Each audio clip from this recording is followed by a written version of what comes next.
can't apologize because it's real, y'all.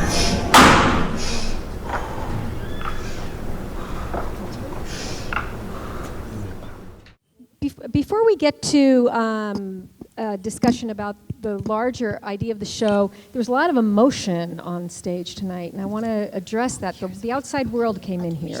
Yeah? Do you want to talk to us about that?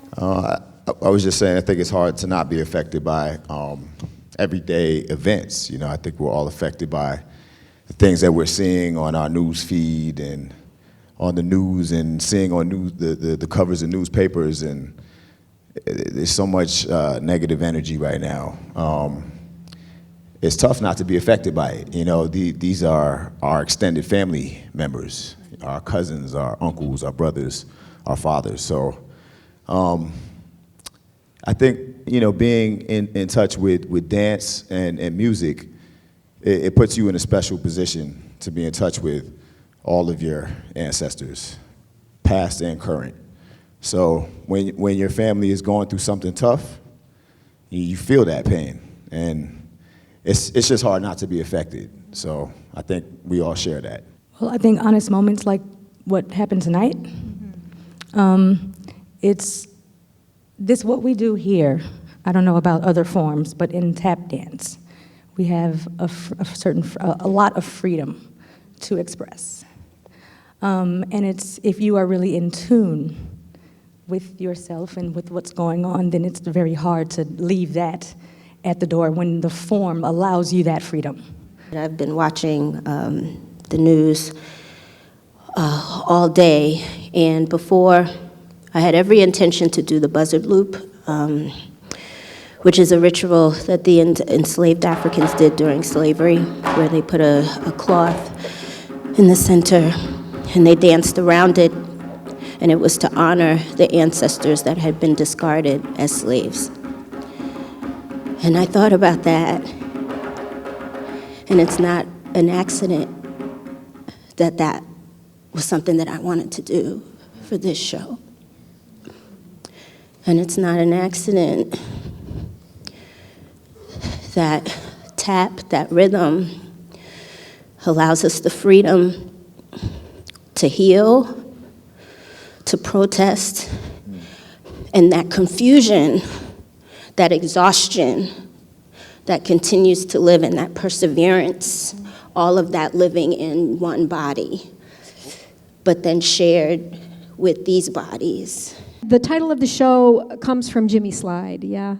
And yeah, Sir Slide. And I found the full quote here. It's to the dance, there's balance involved, there's movement involved, and still you must swing. Can you tell us, Dormeshia, why you chose this title for the show? There was something that was kind of missing for me. I've been dancing for a long time, and I've seen it go through lots of changes. Oh my God, I can say that, but it's true. And right now, like in the past few years, I've been seeing there's lots of dances all over the world, and so many people are doing it. And there was one thing that was missing, technical. They're doing all these things, and the connection for me that was missing was this thing that we call swing. You see the people at the jams, and they're doing their thing, and you get in class, and it's basic steps, and it's in the groove of we're swinging, and you're fumbling. These amazing technicians, all of a sudden they're fumbling because they're not musicians. Uh-oh. Right? So for me, it was the groove that was missing. And so you want to dance to this, you want to try that, that's fine. But still, you got to know where it started. It started with this groove that we call swing. So that's why. And I was, happened to be watching some footage because, doing a little bit of research trying to get this thing together, and came across that. I didn't know what the name was going to be, and then all of a sudden I saw that and I said, oh, ho, ho.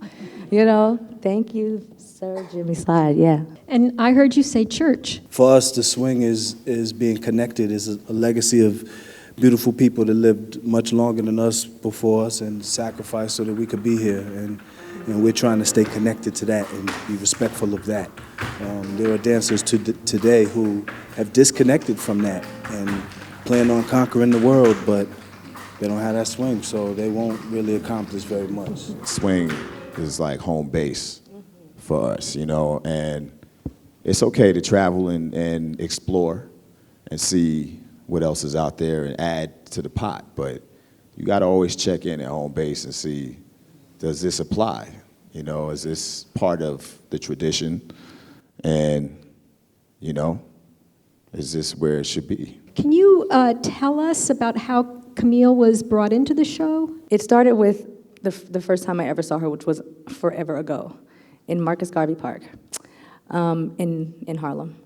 I don't know what the event was, but she was performing. I was way in the back of the park, and there was this little person that came out on the stage with all of this amazing energy, but she was doing some movement to Ella Fitzgerald, and she was scatting all over the place, but it was all in her body, and I went, now wait a minute, that's what I do down here. I'd never seen that before. So my mind was blown there. That was, I don't know how long ago that was. Then there was another moment we crossed paths, and I saw her do another something else, and it was the same sort of idea, but different. And my mind was blown again. And then last year, we were here doing Blues Project. What's up, Shell? And there was a series going on, social dance, the history of social dance, right? And so we sat in on a presentation or something that was going on. Remember we sat in on that? And it was, some of you guys were in there from last year, I remember, but there was the ring shout, and there was all these different things, and I thought, oh my goodness, first of all, as tap dancers, we need to know what that is. So it was a lesson for me. I was like, I wish I would have been here. We need this at every tap festival. If you call yourself a tap dancer, I don't care what color you are, you need to know what this is. Period, that's it. So that's where I went immediately. Had no idea about this opportunity. It hadn't even happened yet. When I saw her, in that moment, I never approached anyone, and I approached her and said, we have to do something. I don't do the company thing. I don't know anything about this stuff, but we have to do something. And that was that. That was that. I'm like, we need this. We need more of this. You know what I mean? It's where it all comes from. It's why we tap dance. It's, you know what I mean? So I don't know. So then this opportunity came about. And at first, I didn't know what was going on, and I had some conversation with my brothers here. And when I found out that we were all kind of on the same page, and then I kind of mentioned Camille, that was it. And Camille, how did you feel about getting involved in this, and what did it mean to you to explore with tap dancers what you know from a different sort of place? So Dormeshia said how she felt about the first time she saw me, but I have to say how I felt the first time I saw her. And it was at Harlem Stage, and I think it was maybe 2008 or 2009. And it was a program of many choreographers, and maybe close to the end, this black woman came on stage with locks, and it was maybe a 2 or 3 minute solo, and it blew me away. And the genius, the artistry was there, but the thing that touched me the most was that you were unapologetic about who you were on that stage. And I looked at that, and I said, that is exactly what I need. For you to ask me to be a part of your genius, for you to include me in the space with other geniuses. It has been probably one of the hardest things that I have ever done. It is scary.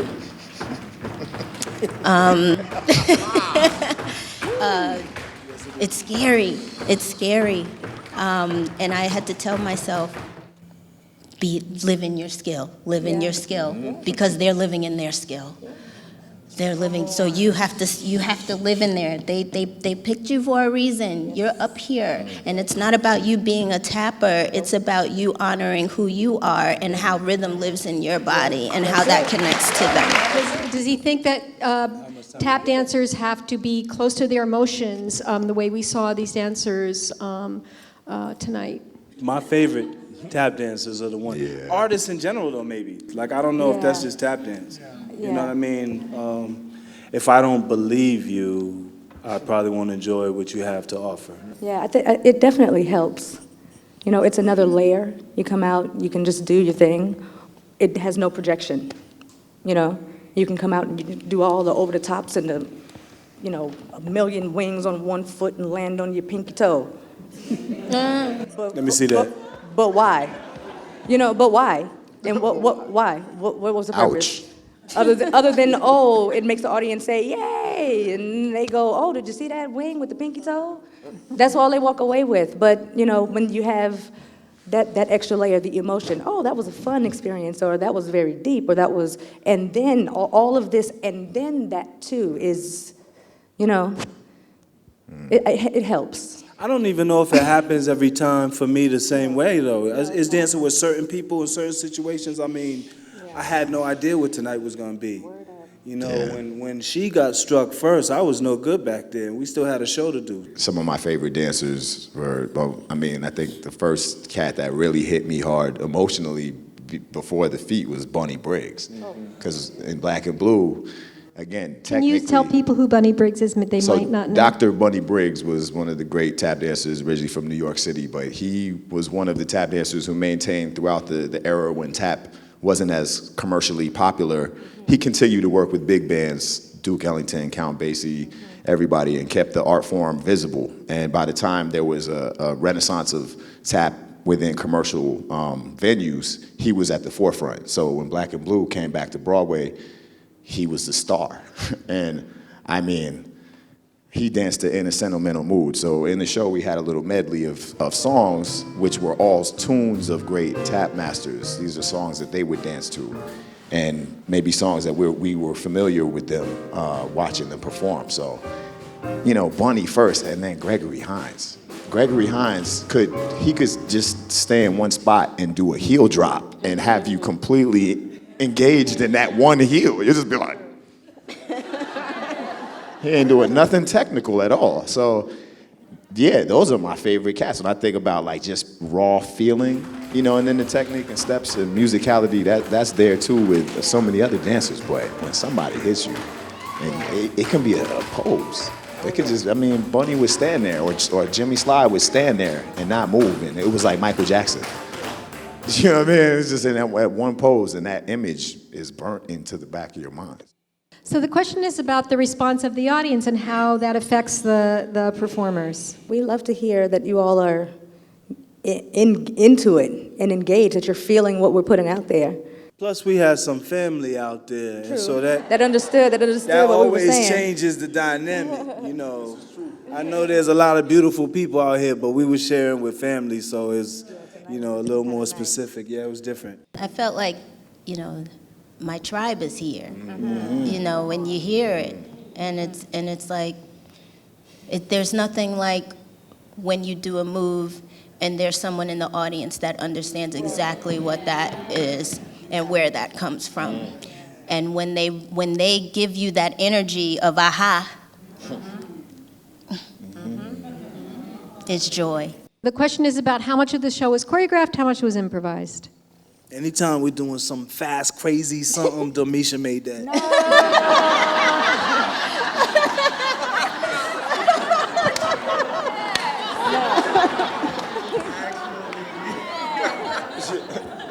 It has become known as scrambled eggs.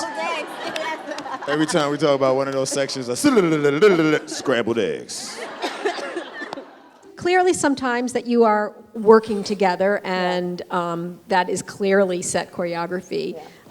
Is there other times that you could tell us about that are improvised? Most of the time when we're dancing together, it's choreography. And when we're dancing individually, most of the time it's improvised.